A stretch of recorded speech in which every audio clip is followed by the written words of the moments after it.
네, 마태복음 강의 이제 네 번째 시간인데요.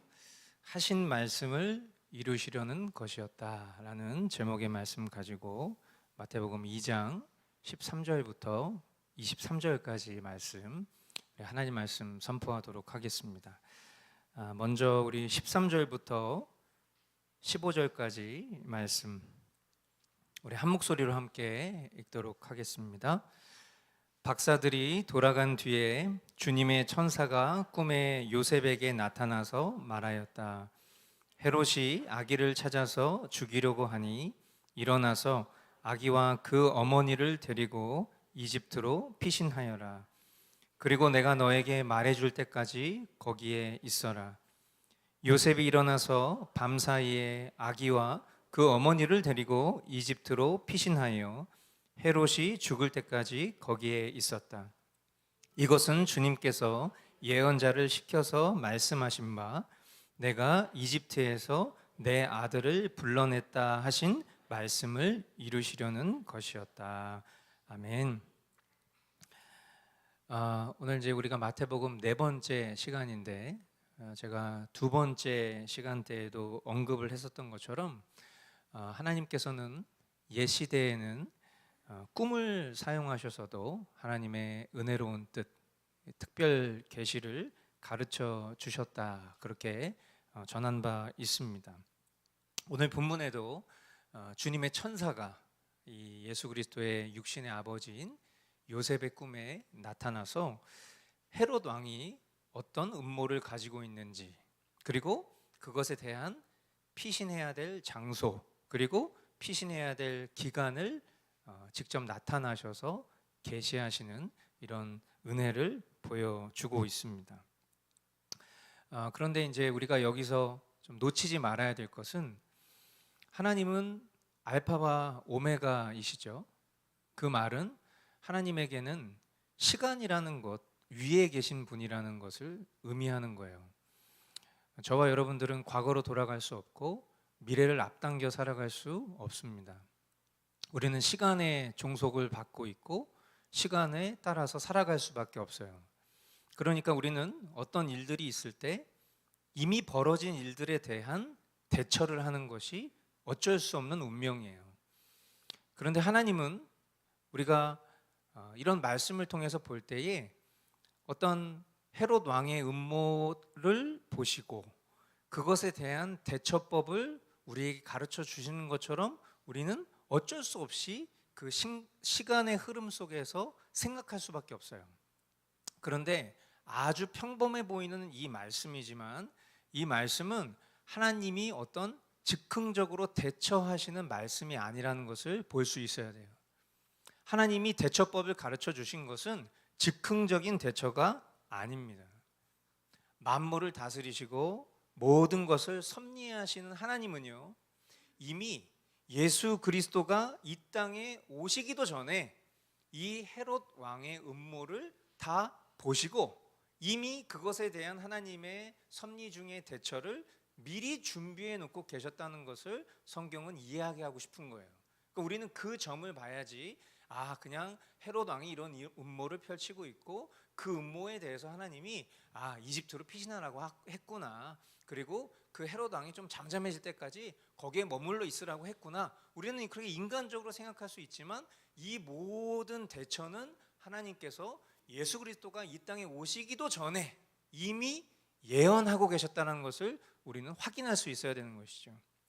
그것이 바로 호세아 11장 1절에 이미 하나님께서 마련해 놓으신 예언, 조치에 기록이 되어 있어요. 우리 한 목소리로 함께 읽어보도록 하겠습니다. 이스라엘이 어린아이일 때에 내가 그를 사랑하여 내 아들을 이집트에서 불러냈다. 아멘. 결국 우리가 이런 말씀들을 통해서 하나님은 과거, 현재, 미래를 모두 언제로 보신다고요? 지금으로 보시는 분이에요. 저와 여러분들은 어제는 어제 일이에요.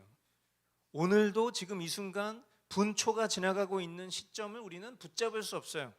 미래를 앞당길 수 없지만 하나님께 있어서 과거, 현재, 미래는 늘 항상 지금이다. 시간을 만드신 시간의 조성자시요 또 만사를 주관하시는 그런 주관자이시다라는 것을 우리는 깨달아 알 수 있어야 하는 것이죠. 이런 하나님을 나의 하나님으로 믿는 사람들은요, 불안한 상황들이 우리의 삶 가운데 펼쳐진다 할지라도 안심할 수 있어요. 물론 육신의 몸을 가지고 있기 때문에 불안한 상황들이 우리 주변에 있으면 불안한 것은 매한 가지예요. 그러나 그 불안함 속에서 우리는 안심할 수 있는 믿음이 있다는 거죠. 고난 속에서도요, 기뻐할 수 있는 믿음이 있어요. 그런데 하나님을 인정하지 않는 사람, 하나님을 인정하지 않는 죄인은 이런 상황 가운데 어떤 태도를 보여줄까? 그것을 오늘 이어지는 본문 말씀이 우리에게 보여주고 있습니다. 16절 말씀. 헤롯은 박사들에게 속은 것을 알고 몹시 노하였다. 그는 사람을 보내어 그 박사들에게 알아본 때를 기준으로 베들레헴과 그 가까운 온 지역에 사는 2살짜리로부터 그 아래의 산의 아이를 모조리 죽였다. 자, 하나님을 인정하지 않는 죄인이 이런 모습을 보여주는 거예요. 헤롯은 유대인의 왕으로 오시니, 유대인의 왕으로 나시니 그분이 어디에 계십니까? 라는 이 동방박사들의 질문에 대해서 뭐라고 얘기했었죠? 나도 그에게 경배할 생각이요. 그렇게 거짓으로 그 동방박사들을 포섭하려고 했습니다. 그가 진정 자신의 말대로 그분을 경배하기 위한 목적이었다면 이런 상황 가운데 불안하거나 분노하지 않았을 거예요. 그것이 결국 그가 처음부터 진심이지 않았다라는 것을 보여주는 것이죠.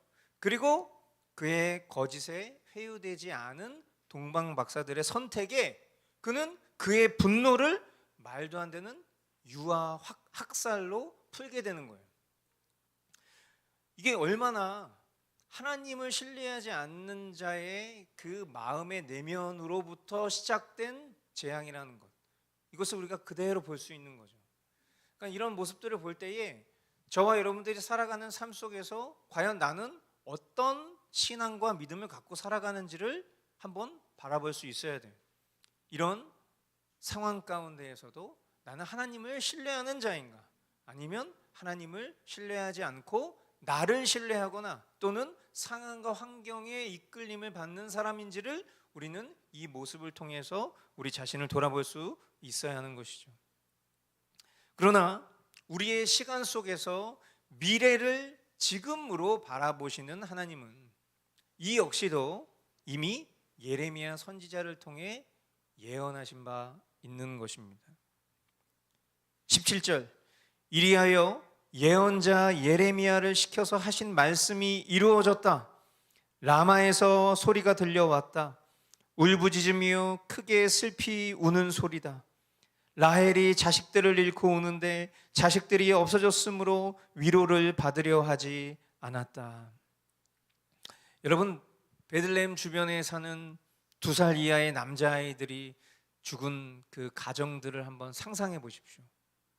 우리가 자녀를 출생할 때 그 자녀가 우리에게 주는 말로 표현할 수 없는 기쁨은 일평생의 기쁨이에요. 그런데 이제 태어난 지 2살도 채 안 된 그 모든 남자아이들을 잃어버린 그 가정의 슬픔은 우리가 헤아릴 수 없는 엄청난 고통일 것입니다. 그것을 성경은 뭐라고 표현하고 있어요? 위로를 받으려 하지 않는 상황. 그러니까 더 이상 위로가 필요 없기 때문에 위로조차도 사치인 것 같은 그런 상황을 이야기하는 것이죠. 이 모든 상황이 뭐 때문에 벌어진 거예요? 한 인간의 욕심, 한 인간의 불신앙에 따른 결과인 것이죠. 이런 참혹한 결과를 낳게 된 것입니다. 사람은 참으로 악합니다. 우리가 예배 시작 기원의 메시지를 통해서도 선포하는 것처럼 전적으로 타락했고요, 전적으로 무능한 것이 사람이에요. 하나님이 없는 인간은 이처럼 소망이 없어요.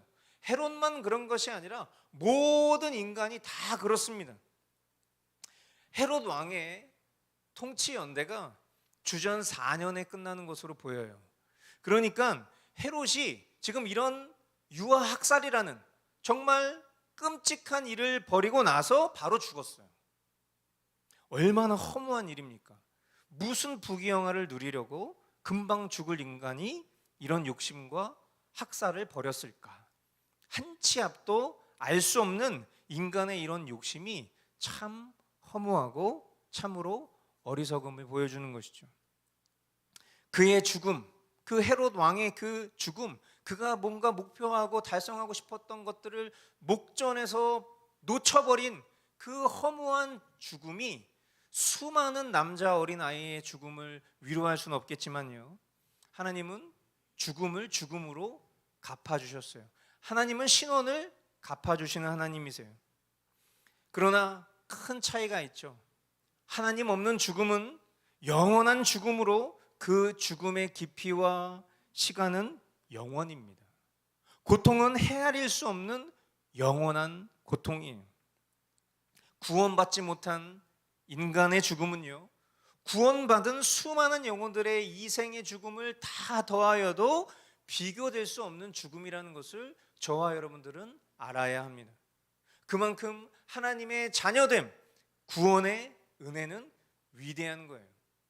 저와 여러분들이 이미 구원받은 신자라고 믿으며 신앙생활하고 있지만, 그러나 우리가 받은 그 구원의 깊이가 얼마나 위대한지를 우리는 살아가는 일상 속에서 상황과 환경 때문에 때로는 무감각하게 놓치고 살아갈 때가 참 많죠. 요즘 세계 정세가 굉장히 불안하다 보니까 저희 집에 살고 있는 어떤 한 형제는 불안해합니다. 그래서 매일 밤에 잠자리에 들기 전에 평상시에 하지도 않았던 무릎 꿇고 기도하는 일을 하고 있어요. 정말 저는 놀라워요. 주님이 우리의 신앙을 더 견고하게 하시는 그런 일들을 이런 세계 정세의 불안함을 통해서 이루고 계신다는 것을 저희 가정에서 살아있는 하나님을 느끼고 있어요. 저희가 어렸을 때 비디오 테이프를 이렇게 넣으면요, 화면에 이제 건전한 어떤 그런 영상 매체를 홍보하기 위해서 나왔던 애니메이션 기억나시죠? 옛날에는 전쟁, 고안, 마마 이런 것들이 무서운 질병이었으나 뭐 현대에는 무분별한 불법 비디오 막 이러면서 막 그런 것들이 나왔었던 기억이 있어요. 옛날에는 정말 그런 전쟁이 되게 무서웠죠. 제가 이제 1980년생이니까 그때에도 이미 6.25 전쟁이 끝난 지 30여 년이 가까이 됐음에도 불구하고 뭐 간첩 사건 여러 가지 많은 일들 때문에 저도 어렸을 때 그런 전쟁에 대한 두려움이 매일 밤잠을 잘 이루지 못하게 했었던 기억이 있다 보니까 저희 집에 사는 형제님을 이해할 수 있어요. 그런데 여러분 생각해 보세요. 지금 우리가 살아가고 있는 지금 시대 속에서 이런 어떤 상황과 환경으로 오는 두려움이 저와 여러분들의 믿음을 더 견고케 하는 것이 저는 은혜라고 생각해요. 우리가 이미 구원받은 신자이지만 내 실력과 내 믿음으로 구원받은 것이 아니라 하나님의 강권적인 은혜로 우리가 하나님의 자녀가 되었다라는 그 믿음이라면 우리는 날마다 겸손히 우리의 믿음과 신앙을 돌아볼 수 있어야 되는 것이 정상이라고 생각해요. 왜냐하면 내가 내 노력과 내 실력으로 구원을 쟁취한 것이라면 오히려 불안할 이유가 없을 수도 있어요. 그러나 하나님의 조건 없는 은혜로 우리가 하나님의 백성됨을 입었다 하면 물론 그 믿음으로 말미암은 그 말로 형언할 수 없는 평강이 우리를 감사의 삶으로 이끌고 있는 것도 분명한 것이지만, 또 한편으로는 겸손히 내가 진짜 구원받은 신자가 맞는지, 내가 정말 하나님의 자녀인 자가 맞는지, 하나님의 백성인 사람이 맞는지를 우리의 삶을 통해서 돌아볼 수 있어야 하는 것은 전 지극히 자연스러운 현상이라고 생각해요. 저는 이 이스라엘과 이 하마스 간의 분쟁과 전쟁의 스토리를 보면서 정말 주님 오실 때가 가까이 왔구나라는 생각을 해봅니다. 성경을 아는 사람들이라면 마지막 때에 일어날 그런 전쟁과 여러 가지 모습들이 우리의 일상 속에서 이렇게 밀접하게 실질적인 사건으로 다가올 때 우리는 주님이 성큼성큼 걸어오시는 소리를 들을 수 있어야 돼요. 그럴 때에 물론 육신은 불안할 수 있어요. 그러나 우리의 심령은 더욱 오늘 나와 하나님과의 관계를 돌아볼 수 있는 그런 은혜의 방편으로 삼아야 하는 것이죠. 그러나 이런 모든 생각, 이런 모든 어떤 불안감과 이 속에서 주님을 붙잡으려고 하는 그런 견고한 믿음과 내 신앙을 돌보려고 하는 그런 마음이 아니라 그저 평범한 일상 속에 함몰되어서 무슨 일이 벌어지든 나와는 상관없는 일처럼 그냥 먹고 사는 일에 함몰되어 살아가는 삶이야말로 진짜 불안한 인생이라고 저는 생각해요. 그래서 정신이 번쩍 드는 거죠, 요즘. 그리고 저 개인의 신앙뿐만 아니라 우리 교우들의 삶은 어떠한지, 우리 교우들의 신앙과 믿음의 현재는 어떠한지를 자꾸 돌아보게 되는 거예요. 말씀과 기도의 삶이 우리의 믿음을 전부 다 대변할 수 있는 것은 아니지만 이런 상황 가운데에서도 말씀을 등한시하는 성도들은 과연 진짜 하나님의 구원받은 신자일지를 돌아보게 되는 것이고, 기도의 생활은 어떻게 하고 있는지, 하나님과의 그런 관계는 어떠한지를 자꾸 생각해 보게 되는 거예요. 나의 어떠함으로 하나님의 은혜를 취할 수 없는 존재라는 그 무능력한 존재라는 사실을 겸손히 받아들일 수 있게 되기를 바라요. 그리고 우리가 이런 말씀들을 대할 때 정말 이 헤롯의 모습을 보면 참 어리석기 짝이 없죠. 완악하기 짝이 없어요. 그런데 이런 헤롯의 모습을 보면서 우리는 다른 누군가 또는 어떤 패역한 지도자나 정치인을 떠오르기보다는 우리 자신을 겸손히 돌아볼 수 있어야 할 거예요. 헤롯의 모습과 저와 여러분들의 모습은 조금도 다르지 않아요. 그저 다른 것이 있다면 하나님의 은혜가 임한 자와 하나님의 은혜가 임하지 않은 자의 차이일 뿐이죠. 나는 오늘 어떤 모습인가? 하나님 없는 인물을 대변하는 이 헤롯의 모습을 보면서 만일 우리도 하나님이 없다면, 하나님과 동행하지 않는다면 이보다 더 악질적인 존재라는 것은 의심할 여지가 없는 사실이구나. 영원한 사망에서 영원한 생명으로 옮겨진 존재, 그래서 하나님의 은혜를 더욱 구할 뿐이다. 이런 결론이 저와 여러분들에게 더 선명하게 남을 수 있기를 주님의 이름으로 축복합니다. 19절로 23절 말씀, 헤롯이 죽은 뒤에 주님의 천사가 이집트에 있는 요셉에게 꿈에 나타나서 말하였다. 일어나서 아기와 그 어머니를 데리고 이스라엘 땅으로 가거라. 그 아기의 목숨을 노리던 자들이 죽었다. 요셉이 일어나서 아기와 그 어머니를 데리고 이스라엘 땅으로 들어왔다. 그러나 요셉은 아켈라오가 그 아버지 헤롯을 이어서 유대 지방의 왕이 되었다는 말을 듣고 그곳으로 가기를 두려워하였다. 그는 꿈의 지시를 받고 갈릴리 지방으로 물러가서 나사렛이라는 동네로 가서 살았다. 이리하여 예언자들을 시켜서 말씀하신 바 그는 나사렛 사람이라고 불릴 것이다 하신 말씀이 이루어졌다. 아멘. 자, 헤롯이 죽은 뒤에 그의 아들 헤롯 아켈라오가 집권할 무렵입니다. 요셉이 주님의 천사를 통해서 다시금 특별 계시로 이제 인도함을 받아서 이스라엘 땅으로 복귀하게 됩니다. 그런데 유대 지방이 아니라 갈릴리 지방의 나사렛이라는 그런 작은 시골 동네로 가게 되는 것이죠. 이 역시도 성경에 기록된 바 하나님의 선제적 예언이 성취된 결과죠. 나사렛 사람이라고 불릴 것이라는 예언 말이에요. 자, 나사렛이라는 그런 작은 시골 동네 사람이라고 불릴 것이다 라고 하면서 그 나사렛이라는 동네 지명이 지정됐는데, 여러분 나사렛이라는 이 단어를 곰곰이 보면 물론 이제 한글로 옮겨진 음가이지만 원문적인 표현으로도 굉장히 비슷한 음가를 가지고 있는 단어입니다. 그러다 보면 이제 구약에 우리에게 또 익숙한 표현 하나가 떠오를 수 있는데 그게 뭐냐면 나실린이라는 개념이에요. 나실린, 히브리어로 나지르라는 단어인데, 그러니까 나사렛, 나지르 비슷하죠. 헬라어로 바쳐진 자, 구별된 자라는 그런 단어는 나젤라이온이라는 단어입니다.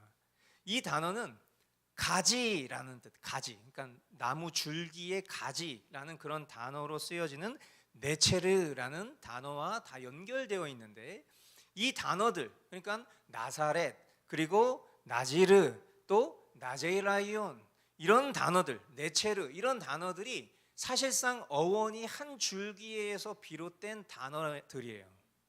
그러니까 결국 이것을 종합해 보면 예수 그리스도는 나시린 중에 나시린, 이게 일종의 워드플레이 같은 건데요. 그러니까 우리가 나시린이라고 했을 때 나시린이 뭡니까? 구별된 자예요. 구별된 자. 뭐로부터 구별된 자? 죄로부터 구별된 자. 예수님은 나시린 중에 나시린이죠. 왜? 예수님은 죄가 없으신 분이니까요.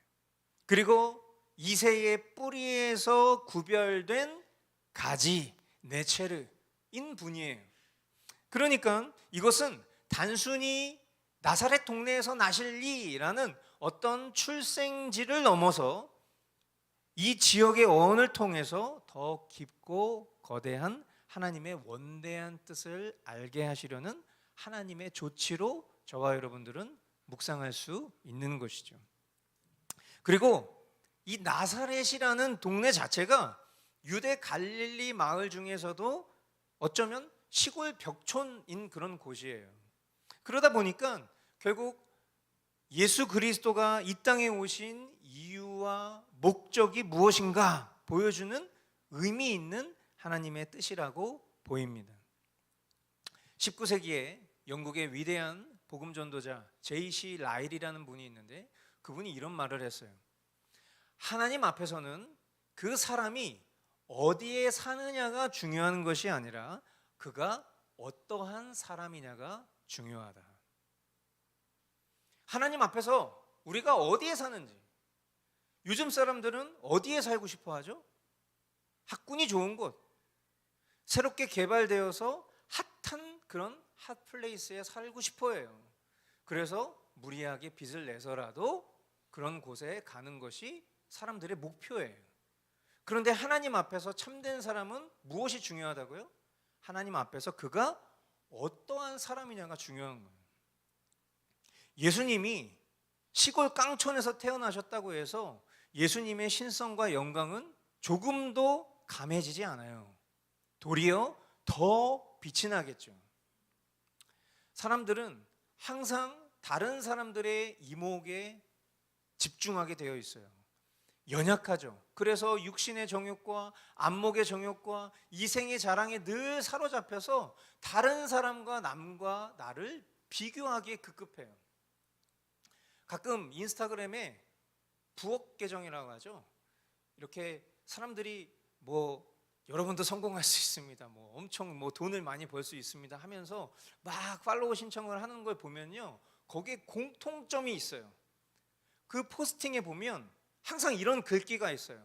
더 이상 남들을 부러워하며 사시겠습니까? 이렇게 돼 있어요. 그리고 돈다발 사진이 늘 있더라고요. 그런 걸 보면 사람들이 진짜 그게 부럽나 봐요. 정말 나도 그 돈다발을 손에 쥐고 싶은 마음이 생기나 봐요. 그리고 뭔가 화목한 가정의 사진이 있고요. 그리고 그 사람이 뭔가 타고 다니는 차가 있고요. 막 이런 되게 그런 사람이 우리나라에 되게 많나 봐. 언제부터 이렇게 우리나라가 그렇게 부유한 사람들이 많았는지 모르겠어요. 그게 진짜인지 가짜인지는 모르겠지만 한 가지 확실한 거는 저는 그걸 보면서 하나도 부럽지가 않아요. 저는 돈이 많은 것도 부럽지 않고요. 뭔가 그렇게 단란한 가정은 이미 이루고 살고 있기 때문에 전혀 부럽지도 않을 뿐만 아니라 그들이 추구하고 바라는 부러움의 가치가 저의 부러움의 가치가 아니기 때문에 하나도 부럽지 않아요. 여러분들은 어떠십니까? 지금 이 예배당에서 하나님의 말씀을 듣고 있는 동안에는 그렇지, 우리의 삶의 가치는 그런 것에 있지 않지, 어떤 이생의 자랑과 안목의 정욕과 육체의 어떠함에 우리의 자랑이 거기에 갇혀 있지 않지. 우리가 이런 생각을 할 수 있지만 우리가 일상을 살아가면서 내가 염려하는 것, 내가 추구하고 싶어하는 것, 내가 부러워하고 싶어하는 것, 내가 가고 싶어하는 것, 이 목적지들을 곰곰이 생각해 보면 어쩌면 우리는 내세에 대한 기대와 소망보다는 이생의 어떠함 속에 지나치게 함몰되어 살아가고 있지는 않은가. 그냥 평범하게 하나님 모르는 사람들과 똑같은 그런 목표를 향해 살아가고 있지는 않은가? 조심스럽게 우리 자신을 돌아보게 되는 것이죠. 만왕의 왕이신 분이 사람이 봤을 때 가장 낮고 천한 말구유에서, 가난한 시골 마을에서 자라셨었더라도 그분의 신성과 인성에는 아무런 영향을 끼치지 못했다는 것을 그냥 단순히 예수님의 스토리로 국한해서 생각해서는 안 돼요. 저와 여러분들의 삶 속에도 동일하게 그 예수님이 살아오셨던 그 삶이 우리에게 오히려 부러움의 대상이 되어야 한다고 생각해요. 오히려 낮고 천한 우리를 위해 공감하시는 하나님의 완전한 조치, 그것을 더 빛나게 할 뿐인 것이죠.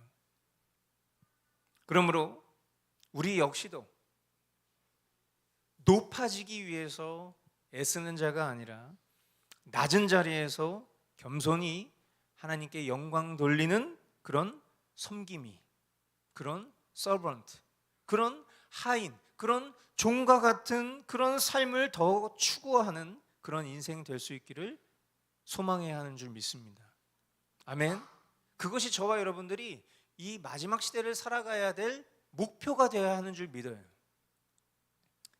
사랑하는 성도 여러분, 오늘 우리는 하나님 없는 사람 헤롯의 선택을 받습니다. 그의 선택은 분명 그의 의지가 사용된 것이지만 그 모든 의지는 하나님의 선제적 섭리 가운데 있다는 것도 우리는 확인했어요. 그리고 그 하나님의 섭리는요, 하나님의 약속, 하나님의 언약 가운데에서 완벽하게 이루어진다는 것도 우리는 확인할 수 있었습니다. 저와 여러분들이 오늘도 말씀 가운데 거해야 하는 이유, 저와 여러분들이 하루도 빠짐없이 하나님의 말씀을 붙들고 살아가야만 하는 이유는 우리가 하나님의 뜻을 따라 순종하며 살기 위함인 것이고, 그 순종은 하나님 말씀, 즉 하나님 언약에 대한 순종이기 때문이라는 것을 기억하실 수 있게 되길 바라요. 이집트에서 종살이를 하다가 풀려난 이스라엘 백성들의 역사를 사용하셔서 죄의 종살이를 살던 인류의 구원을 위하여 낮고 천한 유대 갈릴리 나사렛으로 아들 예수 그리스도를 보내신 하나님의 위대한 섭리로 인하여 그 사실을 믿는 우리는 구원을 얻었고 영생 복락을 누릴 수 있게 되었습니다. 그러므로 언약 백성으로 사는 우리는 오늘도 하나님의 특별한 계시인 성경 말씀 앞에 머물러서 제한된 이 땅에서의 삶 가운데 더 이상 죄의 종노릇하며 사는 삶에서 벗어나 주님의 은혜로운 뜻에 순종하며 거룩한 삶을 살아야 할 것입니다. 말씀의 성취, 매일매일 지금 이 순간 우리의 삶 가운데 성취되는 그 말씀의 성취가 우리의 삶 가운데 영원토록 함께 하실 수 있기를 주님의 이름으로 축복합니다. 이 시간 오늘